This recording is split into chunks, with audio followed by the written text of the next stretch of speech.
প্রিয় দর্শক, সিদ্দিকুল্লাহ চৌধুরী কিছুদিন আগে বিস্ফোরক মন্তব্য করেছে শুভেন্দু অধিকারীর বিরুদ্ধে যে মেরে ঠ্যাং ভেঙে দেব। এমন বিস্ফোরক মন্তব্য নিয়ে প্রতিবাদ করলেন বিধায়ক নওশাদ সিদ্দিকী।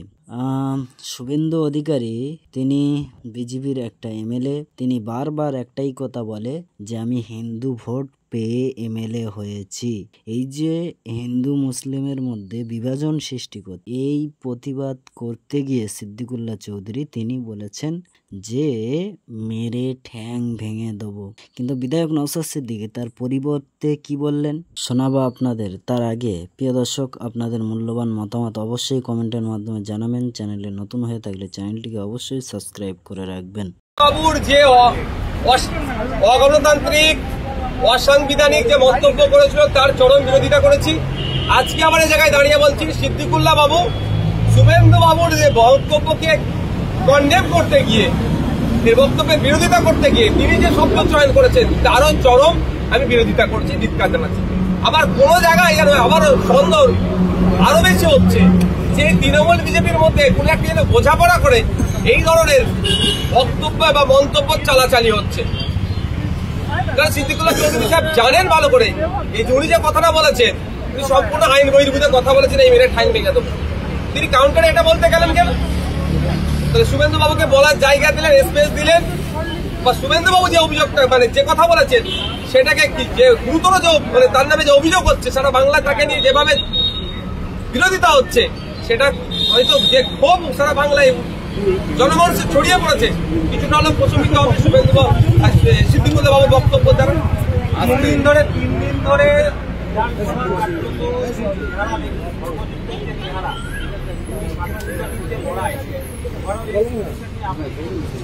দেখুন যেটা চলছে, আমাদেরকে নির্বাচিত করে এই বিধানসভার মধ্যে পাঠিয়েছে জনগণ, তাদের অভাব অভিযোগ চাওয়া পাওয়া সুখ দুঃখের কথা উত্থাপন করা, তাদের নিয়ে চর্চা করার জন্য, এবং যে নতুন আইন তৈরি হবে তা নিয়ে সেখানে আরো চর্চা হবে। আরো ভালো বেটার সার্ভিস কিভাবে জনগণকে দেওয়া যায়, রাজ্যকে কিভাবে এগিয়ে নিয়ে যাওয়া যায়, সেক্ষেত্রে শাসক দলের সংখ্যাগরিষ্ঠতার জোর তো সবসময় দেখায়।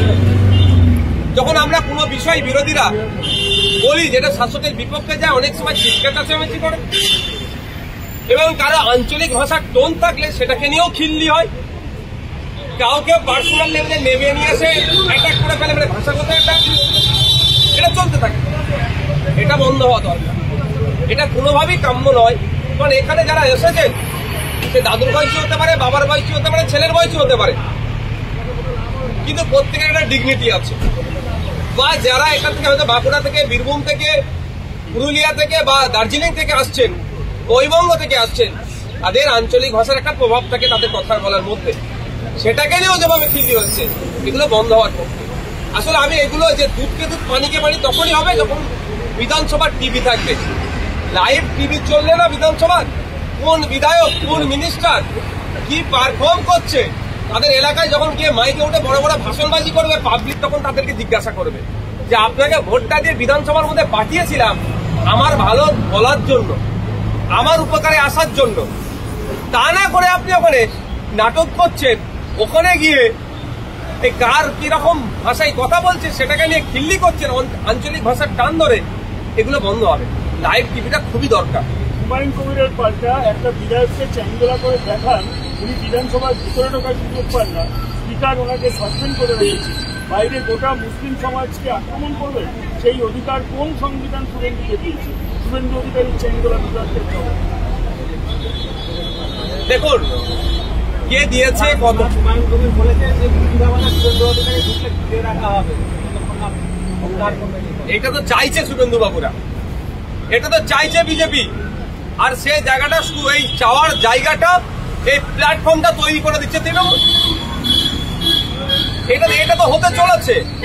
2026-এ বাংলার মানুষ বিজেপি তৃণমূলকে টেস্ট করে নিয়েছে, ধরে নিয়েছে যে বিজেপির কতটা ক্ষমতা আছে বিরোধী দলে বসে মানুষকে মানে মানুষের হয়ে কথা বলার, সে জায়গা চেক করে টেস্টেড। আর তৃণমূল এই তিনবারের সরকার বাংলার মানুষকে কতটা পিছিয়ে নিয়ে গেছে সেটাও টেস্টেড। আজকে পঞ্চায়েত ও গ্রাম উন্নয়ন দপ্তরের 40 নম্বর বাজেট আপনার দাবির উপরে আলোচনা ছিল।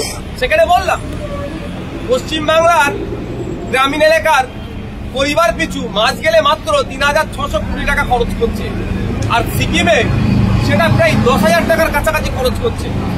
পশ্চিমবাংলার গ্রামীণ অর্থনীতির অবস্থা ধ্বংস চলে গেছে। এর থেকে পরিত্রাণ পাওয়ার জন্য তো সরকারের বিপক্ষে ভোট দেবে। সরকারের বিপক্ষে ভোট দেওয়ার প্রধান বিরোধী দল বিজেপি, সেও ব্যর্থ হয়েছে। ফলে ওই ভোটটা আইএসএফ পারে যে দল তাদের দিকে আসবে, এই ভয়ে তারা এই শুভেন্দু অধিকারী মহাশয়রা, এই হুমায়ুন কবিররা, আমি মনে করি হয়তো এরা গোপনে যুক্তি করে, এটা আমার ধারণা, সত্য না হতে পারে, গোপনে যুক্তি করে যে আজকে আমি এটা বলবো, এর প্রতি উত্তর তুমি দেবে, পরশুদিন আমি আবার এটা বলবো। অর্থাৎ সেই তৃণমূল বিজেপির বাইনারি তৈরি করব, মুসলিমদেরকে ভয় দেখাবো, বিজেপি চলে আসবে, ভোটটা আমাকে দাও। আর ও হিন্দুত্বের বড় লিডার হয়ে ওঠে, হিন্দু ভোট দিয়ে, অর্থাৎ এই বিজেপি তৃণমূল মিলে ভোটটাকে ভাগ করে রাখবে। এই অপচেষ্টা চালাচ্ছে। অপচেষ্টার পার্ট শুভেন্দু অধিকারী মহাশয়, এই অপচেষ্টার পার্ট সিদ্দিকুল্লাহ চৌধুরী মহাশয়, যে বলছে নাকি ঠ্যাং ভেঙে দেবো। এই অপচেষ্টার পার্ট হুমায়ুন কবির মহাশয়, যে নাকি বলছেন মুর্শিদাবাদে গেলে ঘিরে রেখে দেবো।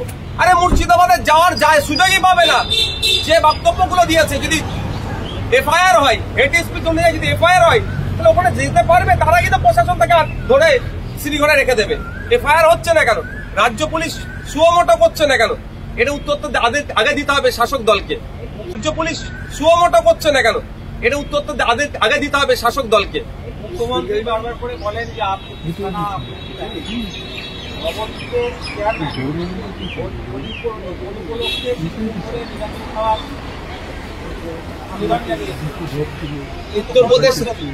উত্তরপ্রদেশের ছায়া তো পশ্চিমবাংলায় আস্তে আস্তে আসছে।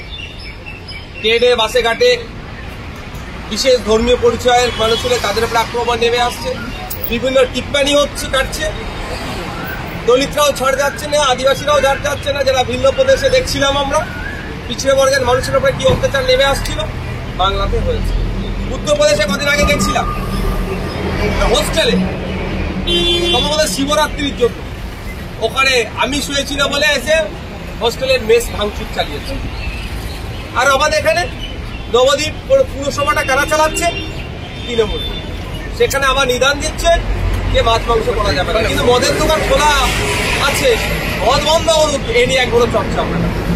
বাংলার মানুষ বুঝুক কাদেরকে ভোট দিয়ে আর কাদেরকে আটকানোর জন্য বকলমে কাদেরকে গদিতে বসিয়ে রেখেছে।